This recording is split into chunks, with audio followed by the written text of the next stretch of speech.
Coming up on This Week in Torrance, have you ever wondered about this 16-ton ship Anchor? Well, a historian solves that mystery after more than 2.5 years of research. And we will tell you which schools get recognized for their educational practices on the state level.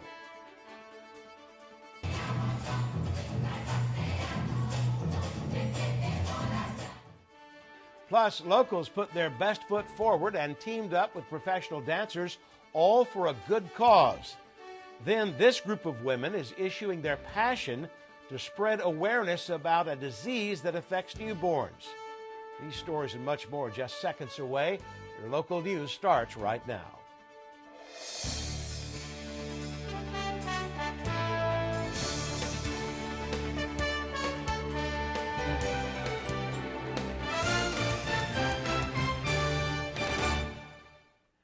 Hello, everybody, and welcome to This Week in Torrance. I'm Ben McCain. My co-anchor Jin Chun has the week off. Thanks so much for joining us. Here are your top stories. A program honoring local men and women who have served or are serving our country continues to grow. Torrance City Council recently approved funding for the city's 2019 Hometown Heroes Military Recognition Program for another year and moved forward with it as an annual program. It was first implemented in 2012. For $250, the sponsorship fee includes creation, installation, upkeep, and removal of each banner. Currently, there are 113 banners in the program, and each year nearly 20 are added. Staff asked Council for nearly $12,000 for the 2019 program that would replace banners, maintain the current ones, and any other cost related. City staff will look at including this program in the city's budget. The banners go up on various streets coinciding with the city's Armed Forces Day Parade. The 2019 application period is closed. Applications for the 2020 program will be available by late 2019. The Torrance Education Foundation announced the recipient of one of its most prestigious awards. The James R. Armstrong Community Leadership Award in 2019 will be given to Torrance Unified School District Superintendent Dr. George Mannon. It honors a community member for extraordinary leadership in support of education and community growth. Dr. Mannon has been the superintendent since 2005 and will be given the honor at the 2019 Torrance Education Foundation Silver Anniversary Gala on May 4th. Staff from the foundation say Mannon has made a huge mark on the district, from 4 successful bond measure campaigns to modernizing campuses to the district having one of the highest graduation rates in the state. The award remembers the life, services, and contributions of the late James Armstrong, an iconic Torrance civic leader who served the city in many capacities. The annual fundraising gala is open to the public. It includes a cocktail reception, 3-course dinner, and auctions. You can purchase tickets at 501auction.com/TEF Gala. Local schools will soon be able to provide more services to students with vision impairments thanks to a nonprofit organization. Students will be able to receive glasses free of charge. The Torrance Unified School District Board of Education unanimously approved the Vision to Learn organization to provide vision care services to students who would otherwise not receive glasses. The organization provides basic vision examinations, fitting services, and glasses, and will be visiting Yukon Elementary School and other schools in the district.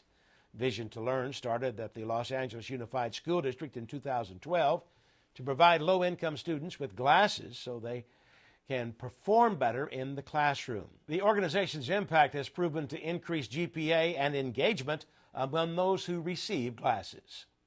A local art curator gets a prestigious honor. Modern Painters magazine named Max Presneill, the director and head curator for the Torrance Art Museum, as one of the top curators to watch. On the list, he was the only one from a city that was mentioned. Presneill is also the founder and curatorial director of Artra Curatorial. Among other impressive accomplishments, Presneill has been leading the Torrance Arts Museum for 10 years now, presenting hundreds of one-of-a-kind exhibits. Curators on the list include the Tate Modern in London, Museum of Modern Art in New York, among others. Modern Painters is a monthly art magazine and is published in New York City by Louise Bluian Media. A local assemblyman is taking steps to make sure cities are being safer when it comes to on-the-go transportation. Assemblyman Al Muratsuchi has introduced Assembly Bill 1286 that would require cities and counties to adopt safety rules before e-scooter and other shared mobility service providers offer any device for rent or use. Also, it would make sure service providers will offer minimum insurance to protect riders as well as pedestrians and others in case an injury occurs. The Journal of the American Medical Association just published a study last month which reported that 249 scooter riders were treated for injuries. Currently in the city of Torrance, there is a moratorium in place banning shared on-demand personal mobility devices until the City Council takes action or the moratorium expires.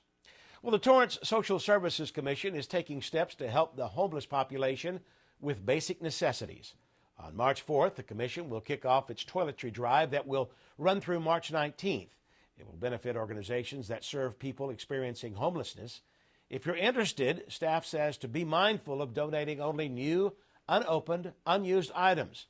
This includes full and travel sizes such as shampoo, body wash, toothbrushes, deodorant, toothpaste, body wipes, feminine hygiene products, razors, and men's shaving lotion. For travel size, the items should be ones you would purchase when you go on vacation, not hotel-size products. The collection bin locations are on the screen. The drive will benefit 4 local organizations: Harbor Interfaith Family, Promise of South Bay, 1736 Family Crisis, and Star Inc. Homes. For more information about the donation drive, go to torranceca.gov/helpothers. Well, stick around. There are 2 new businesses that are helping customers look more beautiful at the Del Amo Fashion Center. Plus, 3 local schools are honored by the state.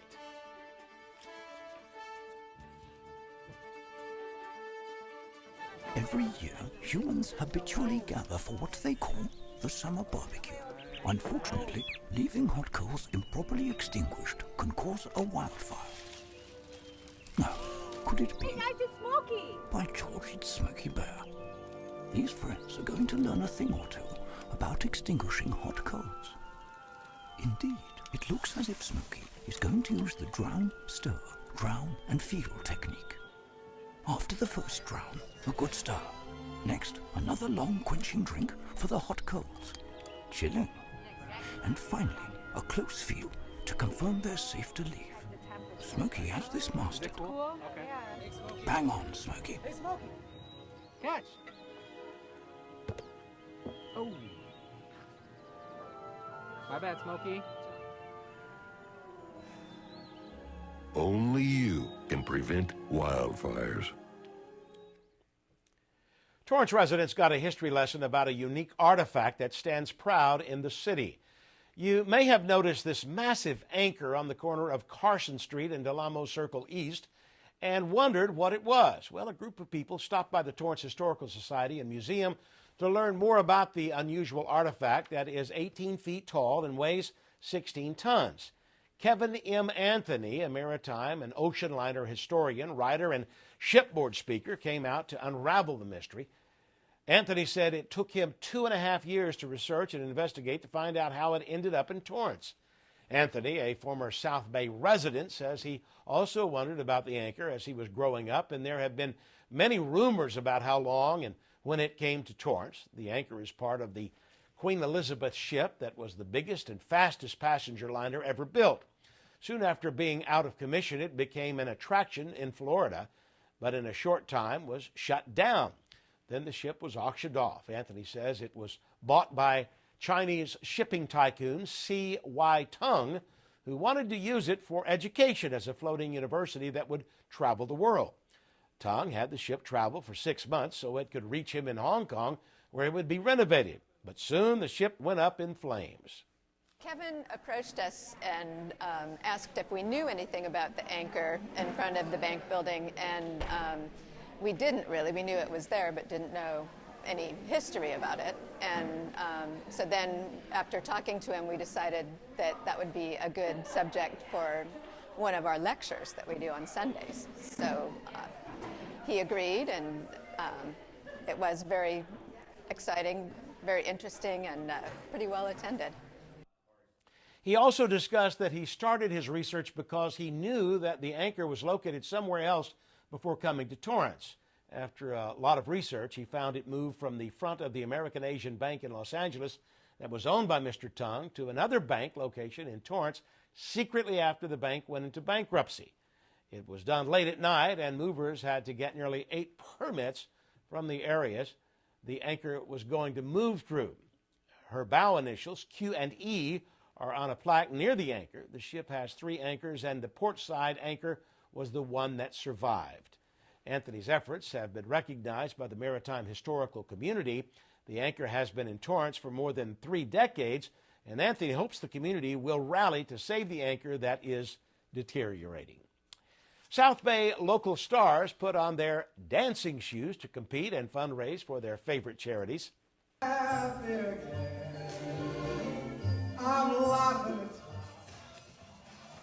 Torrance Cultural Arts Foundation hosted their 7th annual Dancing with the South Bay Stars based on the popular TV dance show.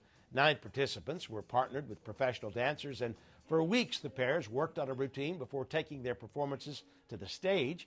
From salsa to more theatrical pieces, competitors were scored on their dance numbers and fan votes. Each group put their best foot forward to fundraise for their charities of choice.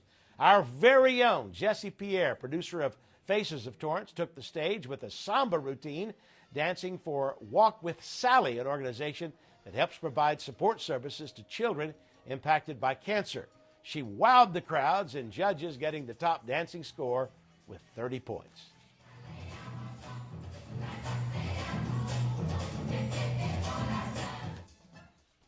Jesse, we're proud of you.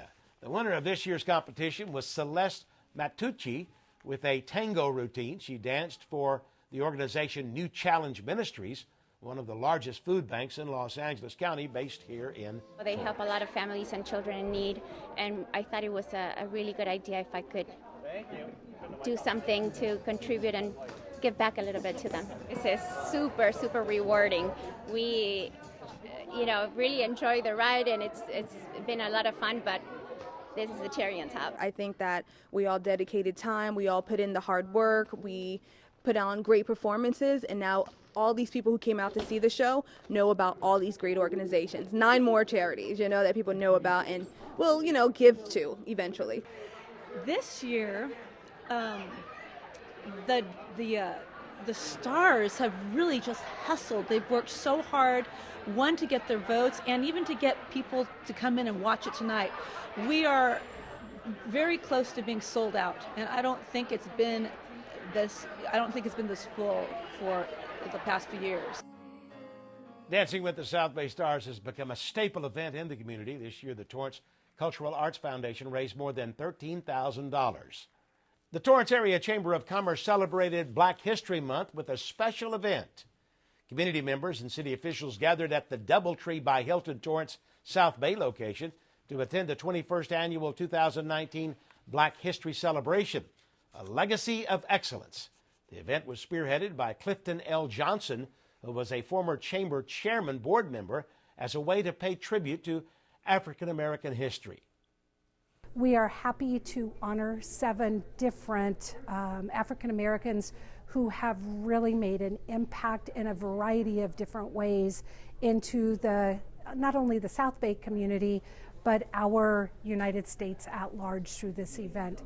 Honorees included Kobe Jones, Barbara Morrison, Noel Quinn, Roland Talton, Bryson and Brock Thompson, and Chinua Taylor Pierce. Honoree Talton, who was Torrance Police Department's first black officer, was given an award by Torrance Police Chief Eve Irvine. Newborns at Torrance Memorial Medical Center were given special red hats this month, but there's more to the hat than just its color. Torrance CitiCABLE reporter Michael Patterson has the story. Instead of the usual pink and blue knit caps given to newborns, babies at Torrance Memorial were given red caps as part of the Little Hats, Big Hearts program, a program started by the American Heart Association to raise awareness about congenital heart defects. Torrance Memorial is happy to partner with the American Heart Association. This is a great endeavor. The association says that 40,000 babies are born with some sort of congenital heart defect every year. The event highlights the importance of screening for congenital heart defects before the baby leaves the hospital. But there are many heart conditions, that babies can be born with that are mild and not life-threatening, but there's also many genetic heart problems that can indeed be life-threatening. Dr. Schwartz says that complications from heart abnormalities sometimes won't occur until after the baby is sent home. Screening for such defects after 24 hours from birth can notify doctors that there may be a heart defect, so they can perform further tests to pinpoint exactly what is wrong and intervene before the baby gets sick. Screening certainly picks up a lot of genetic heart conditions that you could treat before the baby gets sick from the abnormal heart condition. I think one of the most important things to do is to make sure that you're going to your doctor and getting your regular checkups, both for baby and for mom. The parents of the babies in the red hats certainly appreciate the program for the cute and unique hat, but they also come away with peace of mind, being more aware of their baby's heart health. Oh, she's gonna wear it like you're on. It's pretty cool. I never thought this day would come, and I'm just so grateful for Torrance Memorial for being there with us from the start, from day one to now. It's been a long journey, but it was worth it. For Torrance CitiCABLE, I'm Michael Patterson. Thanks, Michael. It wouldn't have been possible without volunteers across the nation, including those at Torrance South Bay YMCA, who use their passion to weave love into these hats. This group of women meet twice a month at the Y, but this time it was to make very special red little baby hats for the American Heart Association. Making nearly 1,000 hats over the years, the caps are knitted or crocheted, then sent to the association where they are washed and packaged. The knitting and crocheting group meets to give back to the community. And do what we're doing and help the organizations. It makes me so happy that we can help a lot of people. Our group members here seem to really enjoy a wide variety of knitting projects, but they've taken especially to this one. I think babies melt everybody's hearts. It's awesome. I really enjoy it. It's helped me improve my knitting, and knowing that some of them last year went to Torrance Memorial Hospital and the Kaiser, our local hospitals in Little Company of Mary, and I'm very proud about doing it, and our group is growing. Many of the volunteers say the meeting is also a way to support one another. The group is open to the public and always works on community projects, from baby blankets, collecting items, and serving veterans. They also partner with other knitting groups across the region. In 2018, the association received more than 200,000 hats for distribution. The group meets the second and fourth Sunday of every month from 3 to 5 p.m.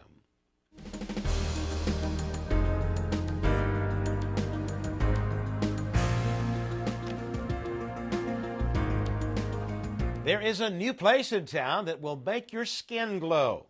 Del Amo Fashion Center is now home to Skin Laundry, a place that prides itself in laser and light treatment in under 10 minutes that helps with cleaning dirty, clogged, and damaged skin. Located near Nordstrom, they are offering a laser and light facial for free to first-time customers. Founder Yin Reese, after struggling with skin issues, found a safe and accessible laser and light therapy in Asia that helped her skin. When she moved to Los Angeles and couldn't find a similar treatment that was affordable or convenient, she started Skin Laundry, which first opened in 2013. The immediate benefits of the treatment include tightening, brightening, and leaving the skin softer. The brand also has a full line of products. For more information, go to skinlaundry.com. And another place where you can relax is open at the Del Amo Fashion Center. You can stop by Polish Circle next to Dick's Sporting Goods, where you can get a regular manicure and pedicure for $25. Other businesses coming to the boulevard include 85 Degrees Bakery Cafe, Burger M, Charlie's Philly Steaks, Mitsuya Marketplace, Sosamomi Soft Serve, and Taiyaki, to name just a few. Eater Los Angeles isn't holding back on the must-try Japanese restaurants they think you should check out right here in the South Bay. The article, 18 Essential Japanese Restaurants to Try in the Region, includes everything from ramen, sushi, specialty izakayas. Majority of the restaurants highlighted were right here in Torrance, like Red Rock Torrance, which is a fancy version of Yoshinoya, a chain from Japan that gently roasts slices of beef over rice with delicious sauces. Another Torrance restaurant on the list was Inaba Japanese, where they create sashimi and sushi, udon and soba noodles. The writer says its tempura omakase is one of the highlights. The other must-try Japanese eateries are on the screen.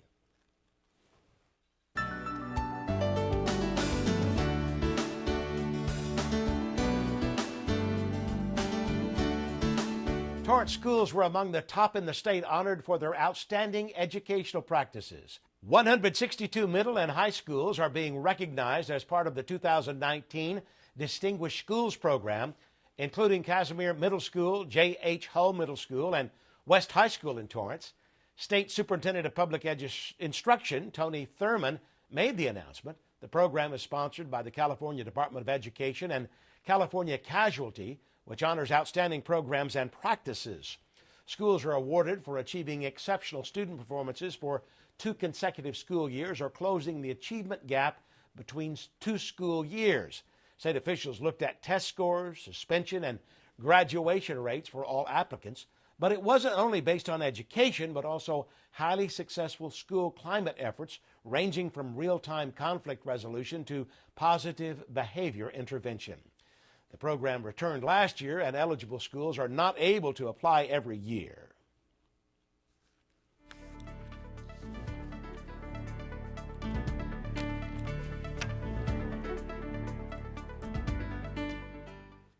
A highly contagious illness is spreading across Los Angeles County. The county's Department of Public Health says whooping cough is sickening more youth, specifically who are middle schoolers and teens.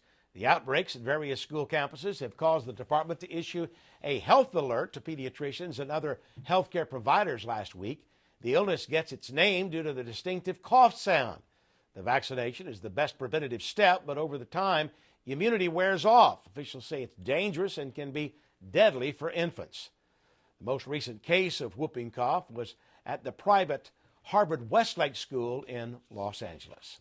Well, still ahead, upcoming events you won't want to miss, plus a sneak peek at the next sports desk. We'll be back in just a minute. Don't go away.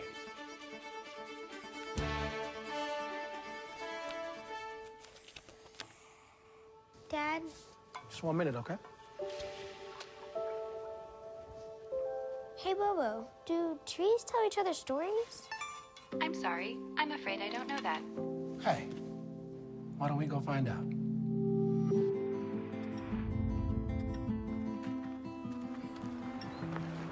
Listen. Do clouds take naps? I couldn't tell you.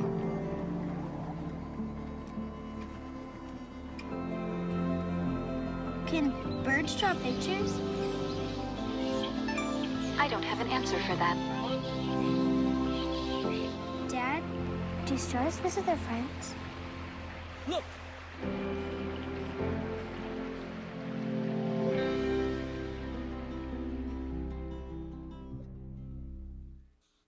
Welcome back, everybody. Here's some upcoming events. The North Torrance Youth Musicians Ensemble will present the 20th annual Glenn Comida and Friends fundraising concert at the James Armstrong Theater. It will take place on Friday, March 15th from 7 to 10 p.m. In Time is an all-volunteer organization dedicated to providing music education to the youth of our community. Then on Saturday, March 15th, you can attend the 50th annual Spring Arts and Craft Fair from 10 a.m. to 4 p.m. at the Torrance Cultural Arts Center. Admission is free, and you'll be able to check out handmade treasures. Also on Saturday from 11 to 1 p.m., you can stop by the Torrance Airport to attend the Western Museum of Flight Celebrity Series featuring Robin Olds, an American war hero presented by his daughter. Olds is known as an American aviation legend. And before we go, let's check in with Leslie Robbins on the sports desk. What do you have for us? Hey there, coming up on the sports desk, I'm one-on-one with Bishop Montgomery's girls basketball head coach and WNBA superstar Noelle Quinn. We chat, and yes, we play ball. Speaking of the nights, the boys' finals night didn't go as planned. Either did that of West's soccer team. We've got the details. Be sure to watch every day at 4 and 9:30. Back to you in the studio. Thanks so much, Leslie. Well, that does it for us on This Week in Torrance. I'm Ben McCain. Thanks so much for joining us, and we'll see you next time.